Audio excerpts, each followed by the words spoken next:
السلام علیکم معزز ناظرین، اگر آپ ہمارے چینل میں نئے ہیں تو ہمارے چینل کو سبسکرائب کر دیں تاکہ ہر نئی آنے والی ویڈیو کا نوٹیفیکیشن آپ کو ملتا رہے۔ حضرت ابو ہریرہ رضی اللہ تعالیٰ عنہ سے روایت ہے کہ جب رسول صلی اللہ علیہ وسلم پر یہ آیت نازل ہوئی، للہ ما فی السماوات و ما فی الارض، اللہ ہی کے لیے ہے جو کچھ آسمان اور زمین میں ہے، اور اگر تم ظاہر کرو جو تمہارے دلوں میں ہے یا اسے چھپاؤ، اللہ تعالیٰ اس پر تمہارا محاسبہ کریں گے۔ تو یہ آیت صحابہ کرام رضوان اللہ پر گراں گزری۔ وہ حضرت صلی اللہ علیہ وسلم کی خدمت میں حاضر ہوئے اور گھٹنوں کے بل بیٹھ گئے اور عرض کیا، یا رسول اللہ صلی اللہ علیہ وسلم، ہمیں کچھ ایسے اعمال کا ذمہ دار بنایا گیا ہے جن کی ہم طاقت نہیں رکھتے، مثلا نماز، جہاد اور روزہ وغیرہ، روزہ، صدقہ وغیرہ، اور آپ صلی اللہ علیہ وسلم پر یہ آیت اتری اور ہم اس کی طاقت نہیں رکھتے۔ رسول صلی اللہ علیہ وسلم نے فرمایا، کیا تم چاہتے ہو کہ تم اسی طرح کہو جس طرح تم سے پہلے اہل کتاب نے کہا، سمعنا وعصینا، بلکہ تم یوں کہو،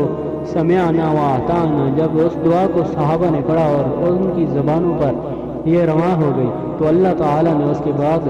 یہ آیت نازل فرمائی، آمن الرسول، ایمان لائے رسول اس پر جو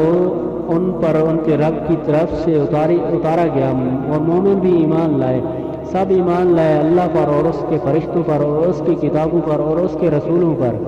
ہم اس کے رسولوں میں سے کسی ایک کے درمیان ایمان کے لحاظ سے تفریق نہیں کرتے۔ اور انہوں نے کہا، ہم نے سنا اور طاعت کی، اے ہمارے رب، ہم تیری بخشش کے طالب ہیں اور تیری ہی طرف لوٹنا ہے۔ جب انہوں نے ایسا کر لیا تو اللہ نے آیت کے اس حصے کو منسوخ فرما دیا اور اس کی جگہ نازل فرمایا، لا یکلف اللہ نفسا الا وسعها، اللہ تعالیٰ کسی نفس کو اس کی طاقت سے زیادہ تکلیف نہیں دیتے، اور جو اچھے کام کرے گا اس کا فائدہ اسی کو پہنچے گا،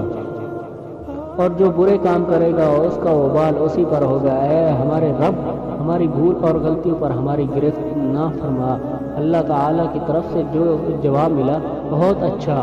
اے ہمارے رب، ہم پر اسی طرح بوجھ نہ ڈال جس طرح تو نے ان لوگوں پر ڈالا جو ہم سے پہلے تھے۔ اللہ تعالیٰ نے فرمایا، ہاں، اور ہمیں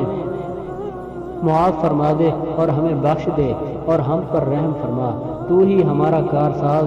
ہے، بس کافروں کے مقابلے میں ہماری مدد فرما۔ اللہ عز و جل نے فرمایا، ہاں، انگلی اور درمیانی انگلی کو ایک دوسرے سے ملاتے اور فرماتے، اما بعد، بے شک بہترین بات کتاب اللہ ہے اور بہترین طریقہ محمد صلی اللہ علیہ وسلم کا طریقہ ہے، اور سب سے بدترین کام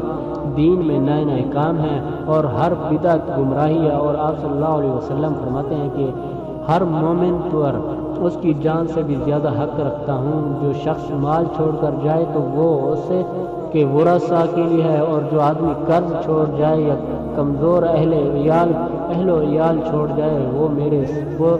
سپرداری اور میری ذمہ داری میں سے ہے۔